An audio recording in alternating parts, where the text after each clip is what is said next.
யோகா தான் உயிர் மூச்சா அப்படியே வாழ்ந்துட்டு இருக்கிறவர். பத்மபூஷன் அவார்டு வாங்கியிருக்கிறவர் யோகாக்காக. அவரு நம்மளை தேடி இங்க வர, நம்மளால இங்க தேடி சார் சொன்ன மாதிரி நாங்கெல்லாம் நிறைய ஆசிரம் போயிருக்கோம். நான் போனோமா நவம்பர் 2 கூட போயிட்டு வந்தேன். போனாலும் அவரை எப்ப பார்க்க முடியுமோ அப்பதான். இப்ப அவர் வரும்போது 2 ஹோல் டே நீங்க இருக்க போறீங்க. பயிற்சினா கண்ணை மூடி சாமியார் மாதிரி உட்கார்றதெல்லாம் கிடையவே கிடையாது. நான் யோகாவை 2008 இருந்து நான் பண்ணிட்டு இருக்கேன். 2012 இருந்து கிளாஸ் எடுத்துட்டு இருக்கேன்.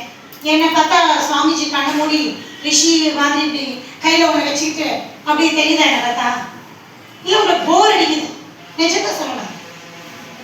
யோகா எப்படி இருக்கணும்? ஜாலியா இருக்கணும். நீங்களாம் ஜாலியா இருக்கணும். ஸோ அந்த ஜாலி மோடுக்கு உங்களை கூட்ட ஸ்ட்ரெஸ், பயம், கான்ஃபிடென்ஸே இல்லாமல் இருக்கும். கான்ஃபிடென்ஸ் இப்போ நீங்க உட்காந்து நடக்கும்போது உங்களோட கான்ஃபிடென்ஸ் எது தெரியுமா? உங்க உடம்புல எந்த பார்ட்ஸ் தெரியுமா டிசைட் பண்ணுது? உங்க முதுகந்தண்டு. நீங்க சில பாட்டிமார்கள்லாம் பேசுவாங்க, முதுகந்தண்டு இல்லாத மாதிரி கோண மாதிரி பேசுறாங்க. அந்த முதுகந்தண்டு என்ன பண்ணுது? உங்க மென்டல் ஹெல்த்தை டிசைட் பண்ணுது, கோழையாக்குது, கம்பீரமாக்குது. ஸோ அந்த முதுகந்தண்டை நீங்க ஸ்டிஃபா, ஸ்ட்ரென்த்தண்டா, ஃப்ளெக்சிபிளா வச்சீங்கன்னா உங்க டோட்டல் பர்சனாலிட்டியே மாறிடும். அதுக்கான ஒரு பயிற்சி இன்னைக்கு பண்ணலாம். மைண்டு காமாயி நம்ம கான்சன்ட்ரேஷனுக்கு இப்போ நான் சொன்னேன் இல்லையா, அந்த பயிற்சி பண்ணலாம்.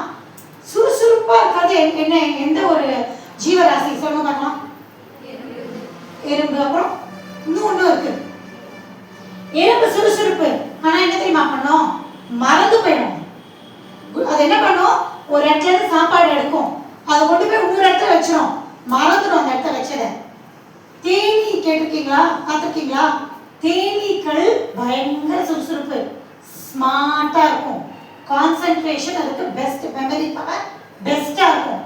10 பூ 20 பூ இருந்தாலும் அதுல எந்த நெக்டர், எந்த தேன் பெஸ்ட்டோ அதை முதல்ல போய் எடுக்கும்.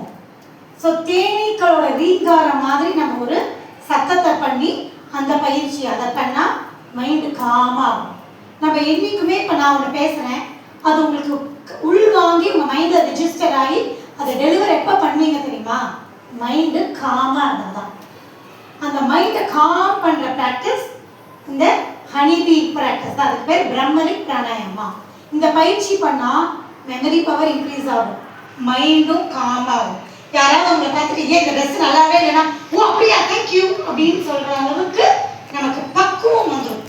இந்த மாதிரி பயிற்சிகளுக்கு 2 வாரம் 2 நாள் அங்க பண்ணீங்கன்னா சுவாமிஜியே சொல்லி கொடுக்கும் போது போரெல்லாம் அடிக்காது. சார் சார் இப்ப என்ன சொன்னாரு? ஜாலியா இருக்கும்.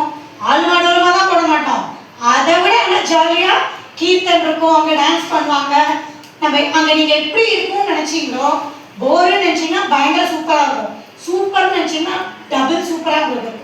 அப்படியான ஒரு அனுபவத்தை ஒரு ட்ரெடிஷன். யோகான்றது சயின்ஸ் தான், எந்த ஒரு மதத்தையும் சார்ந்து நம்ம போகல. ஸோ யாருக்கு எந்த நம்பிக்கை இருந்தாலும் ஒரு ட்ரெடிஷனை ஃபாலோ பண்ணி ஏன் வரணும்னு சொல்றாங்கன்னா, நான் கூகுள்லேயே கற்றுப்பேன்ப்பா யோகாவை அப்படின்னு நம்ம சொல்லுவோமா?